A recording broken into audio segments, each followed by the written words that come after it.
Hello, welcome. Welcome to the Project Virtual Conference, Configuring Project Server Online to Meet PMO Requirements. This is Michael Wharton, and below is my contact information. Please contact me if you have any questions or comments about this conference. And we'll go to the next. We'd also like to thank all our sponsors. Without these sponsors, it would not be possible to put on such a fine conference in the virtual world. And also like to thank Persona for putting all this together. A little bit about me. My name is Michael Wharton. For the past 10 years, I've done over 30 EPM deployments. I've done over 15 EPM migrations. That's Enterprise Project Management migrations. And I've trained over 1,000 project managers. I've done quite a bit in this space for the past 10 years. I've done a lot of technical reads, have various interests in hardware and computers and robots. And I also have a blog that I maintain called My Project Expert. But other than computers, I also have other interests in sci-fi, cyberpunk, and comics. And as you can see here, just a sample of some of my favorite comics. And one question I always like to ask people when I'm in a live situation is, who is the first person to write a science fiction novel? And many people will say that's Jules Verne. But actually, the very first writer was Mary Shelley, and she wrote Frankenstein about 60 years before Jules Verne. And what's so interesting about science fiction, a science fiction novel has to be based on some kind of science. And back then, Mary Shelley back then electricity was discovered, and they realized if they took some electricity and touched a frog with it, the frog would twitch. And from that, she wrote her book Frankenstein. I also have a fine taste for computers. On the top left is what I call my battle station, where I work each day and provide support for PMOs and project managers. On the right is my lab for setting up different scenarios with Project Server, with various versions, Project Server 2016, 13, 10, 2007. And what's so cool about this rack that I've accumulated over time is putting those blue lights around it. I feel like I'm in a different world when I go down in my basement. And then the last computer is just a high-performance computer that I like to play around with just to see how fast we can make things go. So, who are you? I'm not doing a real survey because I'm assuming you're probably one of these people. Some of you probably are project managers. Some of you may be a resource manager, part of a PMO staff. Maybe you're an IT professional that work with the networks. Some of you may even be SharePoint administrators. I'm assuming that you've worked both in project premise or project online. And today many people are probably using Scrum. Well, this presentation is really is for all these people, and when you set up a project server or PMO, all these people should be involved. But what typically happens is the PMO or somebody, a project manager, will say to the SharePoint administrator or the professional in the organization, "Hey, we want you to set up the PMO." And this is what they feel like. They feel like they're lost in the woods because installing software and installing Project Server really is just not, that's hardly the first step in getting it implemented in a PMO. And the same with if it's a project online. Just because it's there doesn't mean it's been configured and set up and governance has been set up for the PMO. So all those things have to be done, and that's what this session's all about. So let's look at our objectives. I've listed four. Before you can set up a PMO or set up Project Server, Project Online, you have to have a vision. Why are we setting this up? And that vision will keep you focused on how you want to set up or define your requirements. Without the vision, and it requires a visionary to say this is what we want and this is how we want to do things and this is how we want to improve things. Without that vision, it becomes very hard to write those requirements. Now, requirements are often around things like projects, resources, portfolio, security. All those things are some of the high-level requirements. Once those requirements are defined, then the next thing we do is we'll configure Project Server to meet those requirements. And we'll look at some of the things that we can do to configure Project Server. And then finally, once it's set up, Project Server still needs some testing before it's rolled out to the other people in the PMO. And I call this a rapid prototype. And we'll talk more about at the end on what should be done in this rapid prototype. Now this page right here is showing you what the configuration items are. This shows where the project server is configured and all the different areas for the configuration. Now, as you can see, there's quite a bit of yellow showing the categories of the configuration. I've kind of starred the big ones because it's the big things that have to be done correctly, and then the little items that are the minor configurations just kind of follow along. And so we'll be talking in more detail about each of these items in the configuration.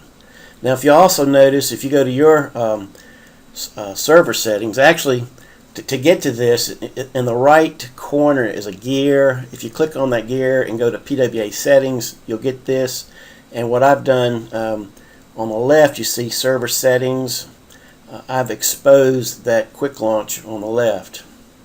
Now if you notice, there's a gray box for security. If this is not showing, this just indicates you're in SharePoint mode, and out of the box you are in SharePoint mode. And we'll talk about how we can turn that on and put it into what's referred to as project mode. So, why are we doing this? Why are we setting up Project Server, Project Online? And it really goes back to what are the pain points? What's occurring in your PMO or your organization that says, hey, we think Project Server or Project Online might help us with this. And what I see typically in many organizations, especially if they don't have a PMO, there's just hundreds of spreadsheets scattered all around in file shares or even in SharePoint libraries. And what they do is they take these libraries and they run macros and they generate reports. And that's really a big issue because running a corporation or a PMO with spreadsheets really gets tedious on trying to keep the data clean and accurate and to generate reports from all this. And typically we have projects that might be in some spreadsheets where your budgets and schedules are kept. Resource managers might be keeping how all their resources are allocated in other spreadsheets. And then the portfolio and what's the next things that need to be set up for your organization. What are the next projects that we want to take for our organization? And then there's a variety of systems. And so you really have a hodgepodge. And what happens when you bring Project Server or Project Online into the picture, we're basically taking all that project data, all that resource data, all those portfolios, and we're going to put them in a Project Server database. And then the other thing is, once all that data is put in a central location, it's very easy to generate reports, look for trends. And the other thing you can do is, if you have your data in a central database, it becomes much easier to extract that data and pump it into other systems, like a financial system. So I see it very common where we put timesheets, we set up timesheets in Project Server, and that data is extracted into a financial system. So finding the PMO vision. Well, they've done a lot of surveys on what people expect out of a PMO. And it's kind of interesting. I said earlier, I've done over 30 PMOs, and every one is different. And I'm always amazed that two companies really don't follow the same methodology. But one thing I have noticed in all these PMOs, and it's also the number one reason why we have a PMO, and that's for the executive management. It's not so much for the project managers as you might first think. And executive management wants good reporting. That's their number one reason. And in that reporting, they want accurate data. They want consistency in their reports. They want these reports set up so they can make some good decisions on what to do next or what's going on in their organization. It helps them to manage their budgets and schedules better, makes it more effective for them to use their resources and figure out which resources might be available in the next quarter or the next year. And it's also a big part for defining the programs and projects that are focusing on their corporate strategy. There are other reasons like setting up standards and monitoring and controlling projects and building some competency in the PMO and maybe to implement and operate a PMIS system, which is a project management information system. But all those things are kind of secondary to the reporting aspect of it. There's many books and many ways on building your PMO. This is a simple list of the things you should do. And basically, when you set up a PMO, you should have a plan just like you would with any other project. Now, I have up there building or rebooting. Normally, after 4 or 5 years, the PMO needs to be rebooted because maybe the strategy and objectives have changed. And so after 4 or 5 years, and maybe when a new version of project comes up, this is a good time to reboot and rethink how you want to implement your PMO. So after you do some planning, you really need to come up with some key PMO strategies on how you want to implement Project Server. As I said earlier, you're going to want to define reports and reporting, and how accurate you want that data coming into your reports. For some companies, they want the information very accurate, but the more accuracy that you have within the PMO, the more data that has to be collected. And so you have to figure out how much accuracy you want. Do you just want percent complete, or do you want to track how many hours people spend on it and how often these cycles occur? In your reports, you're going to be collecting data, and actually the data is in your Project Server database. And in the Project Server database, there's over 500 fields of data that you can report on. But even though we have all that data, both for the projects and the tasks and the resources, we often still need to set up some custom fields to make our reports more meaningful. For instance, you might have a project that's related to a contract for a client, or resources that might need special fields like they are a contractor, they are an employee. The next thing we have to look at is accuracy. Traditionally, project management has been what's referred to as waterfall, but it doesn't have to be waterfall. Or today's trend is agile. In either of these cases, you have to measure how much work's been done and how much has to be remained. And when you do that accuracy, there's several ways to do that. In Project Server, we can use timesheets, and a lot of people cringe when they say timesheets. We'll talk more about that in a little bit. Or we can use task sheets. Both of these provide some amount of accuracy on how much time is spent on different deliverables. Or if you're in the Agile world, you might be setting up features and backlog and determining how much time is spent on those items. Other strategies is how often you want to collect the data. Do you want to collect it monthly, weekly, or just during the sprints? And then other strategies are Do you want common templates that all the project managers use? You have big schedules, small schedules, you could have sprints, but these templates can be put into the project server or project online, so everybody's kind of following the same page on the book. Other strategies are what are the PMO user roles? I mean, you have a project manager, you have team members, you have executive management, you might have portfolio management, and each of those have a role, and they'll have certain security and permissions associated with those roles.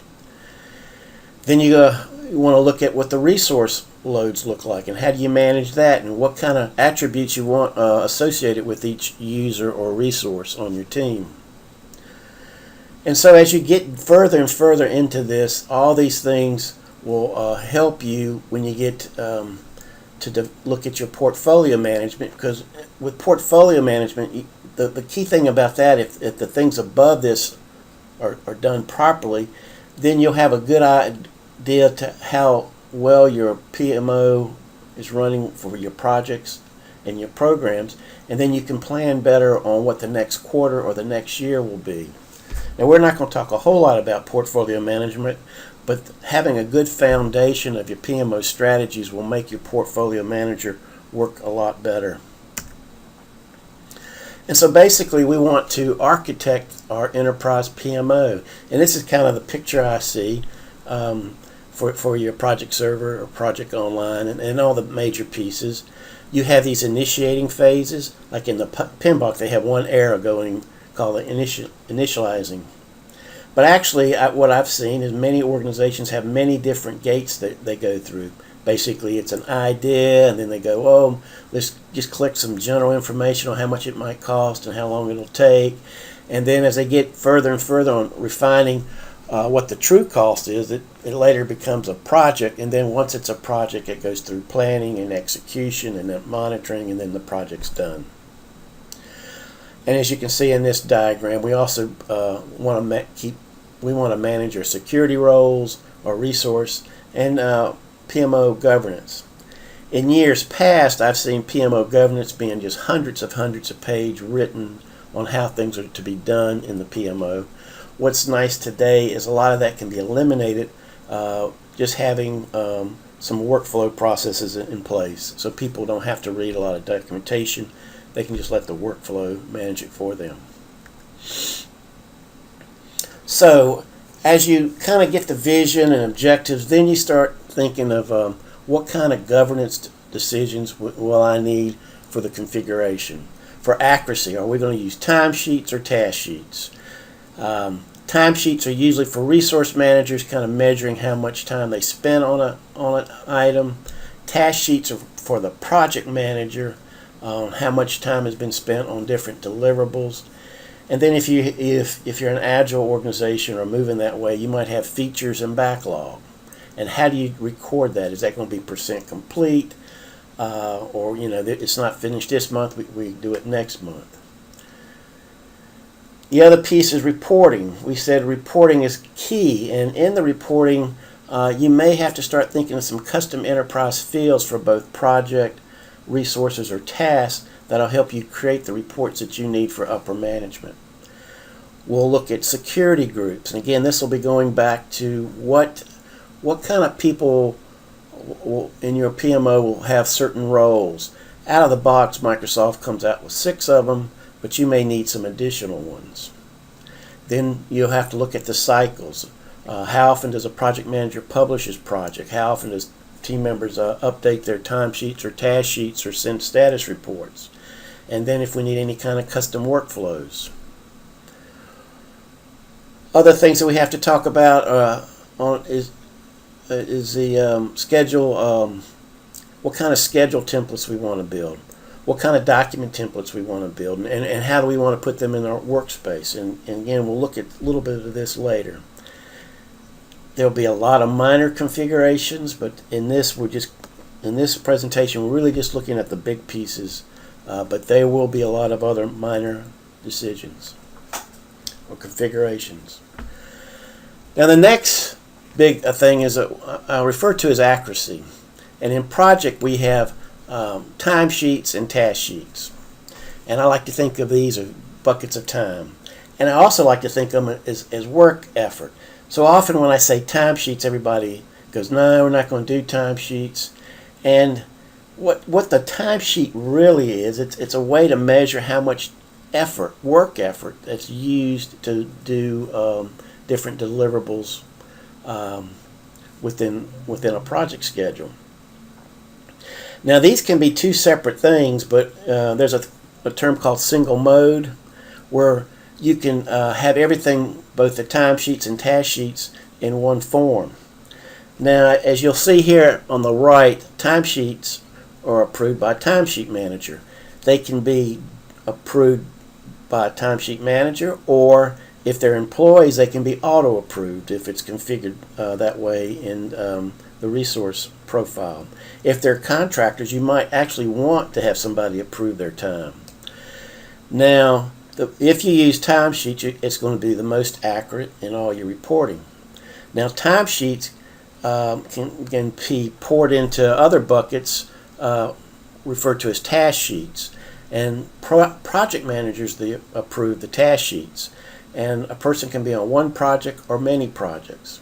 And then you have sprints, and sprints are also managed by the team manager. So anyway, we need to look and decide how we want to track and monitor how much work has been done. Now, when we go to a project server, there's an area called time and task management. In the time and task management, you'll see the tracking method, and the first one is % work complete. That is going to be your least accurate for tracking how much work effort's been done on your projects and on your deliverables. Even though it's less accurate, it's going to be the easiest to implement, because you just basically say, I'm either complete with this task, or I'm 100% complete, or I'm 90% complete. Most project managers know that staff meetings, often you'll hear every week, I'm 90% complete, I'm 90% complete. The one that works best, the most accurate, is hours of work done per period. And this is basically a timesheet for the week or bi-weekly. And you're just reporting how much time you think you spent on the different deliverables and tasks. And then the one that's in between, actual work done and work remaining, they do not have to be on a weekly basis. It's preferred that they are. And that's just another way of tracking. It's accurate, but not nearly as accurate as having it done on the week, because that second item, it can be done weekly or bi-weekly or monthly or whatever periods that you want to have done. Now these other items are they're important. You need to think through it. Does a week start on a Monday or a Sunday? And we typically set these up on the time frame when timesheets or time reporting periods are set up. And then this one task, only allow task updates via task and timesheets. This forces people to use time and task sheets if this is checked.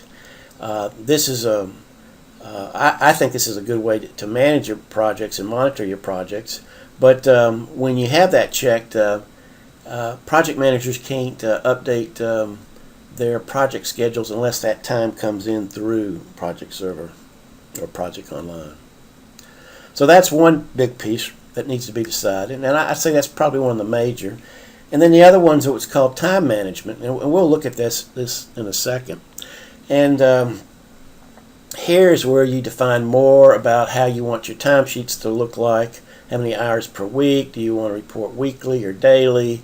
Are you going to use overtime and non-billable tracking? I have it checked in this example, but typically we don't use overtime and non-billable. But that's really up to you on how you want to manage your PMO and how you want to track and monitor your data. So this is what the time and task management looks like, and what I'm going to do is I'm just going to jump in to here, and this is what I was showing you earlier. And we'll just give this a second to warm up. Should have warmed this up before we started. Okay, I'm going to warm this up too, and then I'll go back here. So task settings and display. Oh my gosh, this I haven't turned on my project server, and this is that this pause that occurs when you first start up project. Okay. Well, anyway, while we're waiting for it, there's other things. Okay. So here's where your percent completes are set. Now these are grayed out, and the reason this one is particularly grayed out is because in the timesheet I've turned on single mode, and when you turn on single mode, it forces hours work done per period. I'm just going to go back and then go task timesheet settings. Again, these are settings for your timesheet on how often you want to do it, how many hours you want a week. These are just basically details. I typically do like to have future time reporting. If somebody's going to be gone for a week, they can go ahead and submit their time. But this single entry mode basically puts both your timesheets and task sheets together. Now, if you look here on my page, I've got task and timesheets. Typically, we'll hide the task sheets if we're using timesheets. But the way project could be set up is you could have task sheets going to the project manager and timesheets going to the resource manager, and each would require you to submit the time to each of these people, and that's really double entry. So we prefer the preference would use to have timesheets where when you submit it, it goes to the resource manager and the task manager or the project manager. Now I'm going to jump back into my slides. Security modes. Now we talked a little bit about security modes. There's a SharePoint mode, which is the simplest. That's coming out of the box. You're doing everything with SharePoint groups, and SharePoint groups are easy. But the thing I see with SharePoint groups is you can get just hundreds of thousands of SharePoint groups, and then at that point it becomes hard to manage. And the other thing, the downside of using the SharePoint mode, it's fixed permissions for the roles, so you really have no way of changing those permissions associated with the roles. The other one is project server mode, and this is changed using a PowerShell command within when you're on premise. If you're on Project Online, there's a way to change this as well. And basically we have users and profiles. This is the most flexible, but some people think it's more complicated. And initially it is when you're setting it up, because you're going to have these security roles, and the security roles are going to have permissions, and they work well, and you can change your permissions on what you want the different roles to have. But if you go down further in managing your security, you can set up what's called a RBS, or a resource breakdown structure, and this is like an org chart, so you can have different not so much different permissions, but you see different projects based on where you are in the org chart. And then if those don't meet your needs, you can create additional security roles, and then finally you can create additional groups. And here is where the security is managed, and you'll see manage users, manage groups, and manage categories. I mean, those are the key areas for security. And basically users are associated with groups, and groups are associated with categories, and categories have permissions. We're going to take a peek in that in a second. In fact, I'm going to just jump into there now and go back. So here it is. You got your manage users, and I'll just pick a user. And so in my users,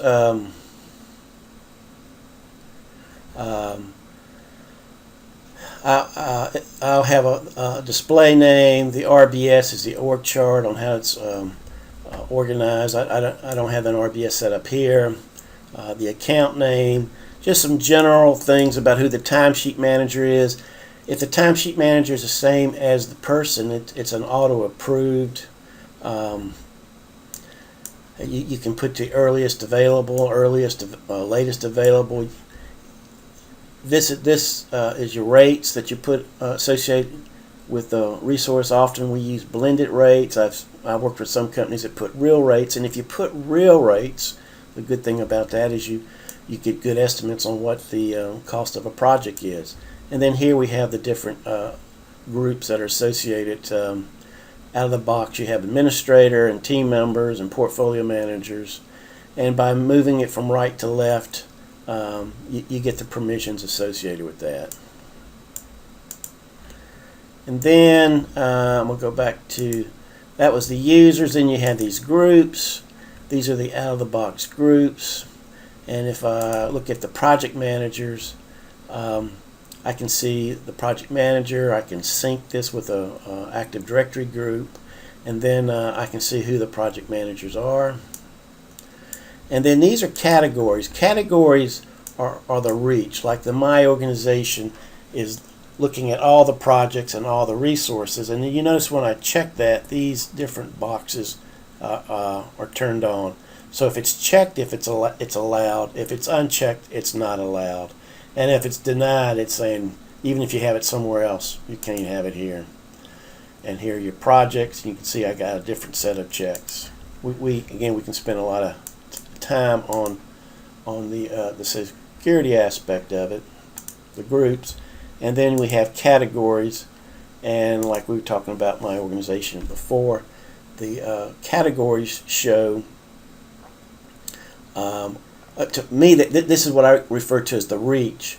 Here in My Organization, I include all projects, or I can say all resources, or I can change this and pick different projects if I want to control who can access a certain project or a certain resource. I'm going to cancel that. Let's look at the projects, my projects. See how this is a little bit different in that the projects that are selected are based on these check marks, and the project would be the user is a project owner or the user is a status manager.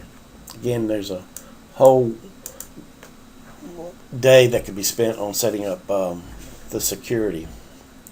I'm going to jump back to our PowerPoint. So that's just a quick look into security.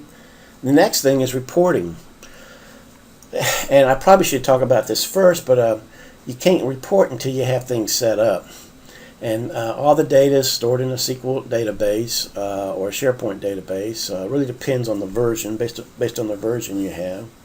And the reporting tools, there's a variety of reporting tools, and the tools are really based on where your data is, whether it's online or premise. But right now, if you're using Project Server or Project Online, just the views in Project Server, to me, are good reports. I mean, you can see where things are for your whole organization by just going to the Project Center, and then if you want to drill down into the projects. Then we have Power BI and Power Pivot and Excel reports and SSR reports and all these other reports that can also be set up. Now, some of these reports require you to have access to the SQL database, and that's when you have to decide whether you want to be on premise, because Project Online doesn't really give you access. There's kind of ways you can get to it, but you don't really have access to the database. And so if you don't have access to the database, tools like Power BI might be useful because they have ways to connect to the data with web services and CSOM and JSON and all these other ways to retrieve data through Project Online. But anyway, at this point, your reports need to be set up and defined. And there's some really good reporting packs and SDKs that are set up for Power BI to help you create your reports as well.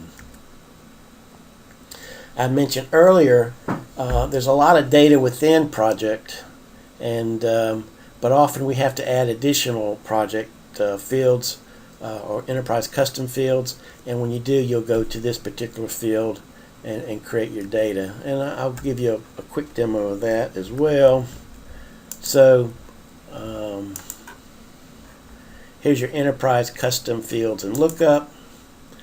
And so you basically have lookup tables where you can create basically list or a table, and then once they're set up, they can be used in your fields. Now if I was to create a custom field, I'd basically come in here to new, give it a name, define whether it's a project, resource, or task, what kind of type it is, and based on the type, you'll get different attributes. Like when I go back to text, you'll see that it's got single line or double line or use lookup tables or formulas. So anyway, you'll define your custom fields and define them for a project, task, or resources. So by defining these additional custom fields, your reports may be more useful for your upper management. And I mentioned earlier, projects might be related to a contract, and tasks might be related to whether it's capital or expense. And then resources might also have contract information or vendor ID, or whether they're a contractor or not.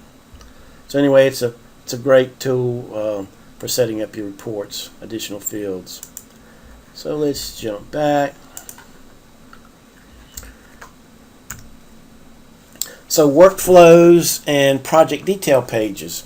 Well, this is the final pillar that's kind of major. And here we have what's called enterprise project templates. And when we set these up, we'll give the template a name, we'll define workflow processes, or we might just use the manual processes that we have in place. We'll define the project detail pages. These are pages that are associated with this EPT, and we'll see this in a minute. If it's related to a department or not, you can specify that. And then you're going to set up different project templates. Now, out of the box you have a few, but you may want different ones based on, large projects, small projects, mandatory projects. Here I've got agile projects and day-to-day schedules, and I'll give you some examples of those in a minute. Your SharePoint workspaces, here's where you'll define SharePoint workspaces is a place to store your documents. And what you can do is you can define those documents, store them there, and then when you create your workspace, those documents can already be there, like a security assessment document.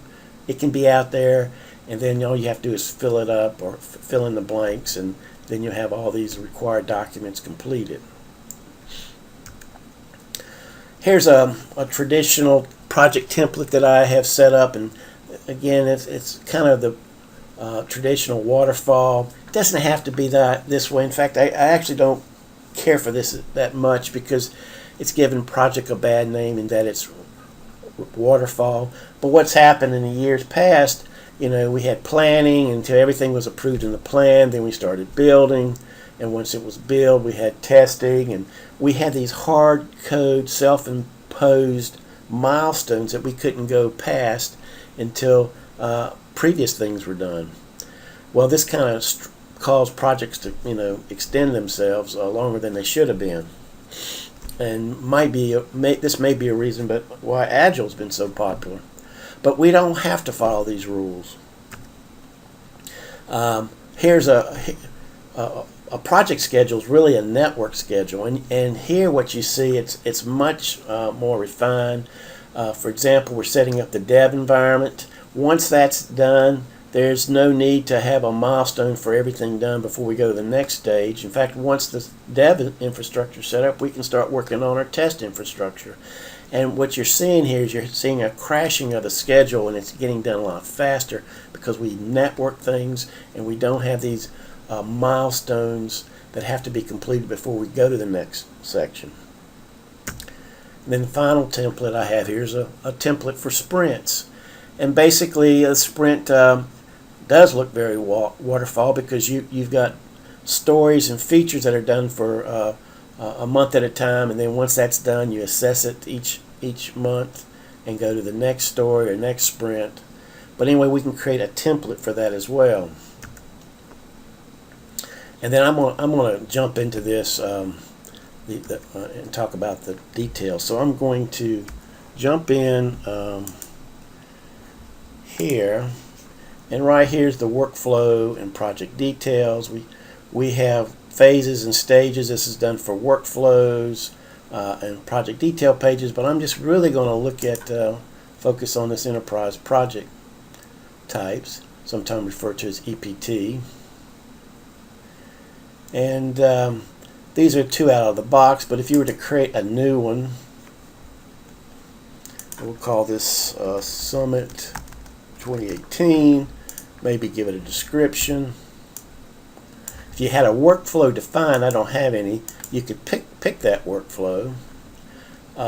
These are different pages that come up when the project's created. You know, we typically want our schedule in here. We might want our detail pages, project information. We can add additional pages. If you're using portfolio management, you can also put the add the impact. I could specify departments, and then for templates, these are project templates. So here are some templates I had saved earlier.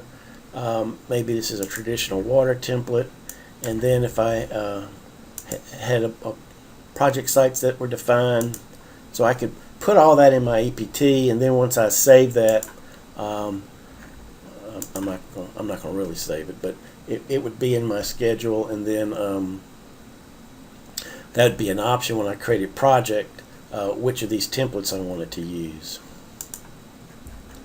I'm going to jump back over. So that's the workflows and project detail pages. And as I said earlier, there's a lot of configuration, but the things I hit today are the major configuration pillars that need to be thought through and defined. And the thing about it is, once you set them up, you got to see if they really work for you the way you intended them to work for you. So you set those up, and then the next thing you do is what I call a rapid prototype. And what a rapid prototype is, and what I recommend is, you get all the key managers or people in a room for about 4 hours, and you run through the different cycles that you'll have within project. And you'll first start off with your project manager, and he'll build a schedule, and he'll assign resources to it, and he'll save it, and he'll publish it. And then he publishes it, and then you might have a resource manager come through there next and assign resources to the different tasks, and then it gets published. And then team members, then you put on your team member hat, and when you have your team member hat on, what you'll do is look at your timesheets or task sheets or whatever you're using to update your schedule, fill in those hours and time or percent complete, and then submit it back to your project managers and your resource managers. And you might want to go through this several times, several cycles. And what this does, it makes sure what you configured is going to work in your organization. And then after you do that 4 times, maybe you'll have the executive managers look at the reports and see if they make sense. So there's many cycles, and each organization does it differently, but typically what I do see is weekly project managers update their projects and save them and republish them, and then each week team members update what they have done. So that enhances the communications between the project managers and the team members, because they're getting this constant feedback, versus a financial sheet that comes in once a month saying we spent this much money, and we don't know. We know we spent this money, but we don't really know how far the project's gone.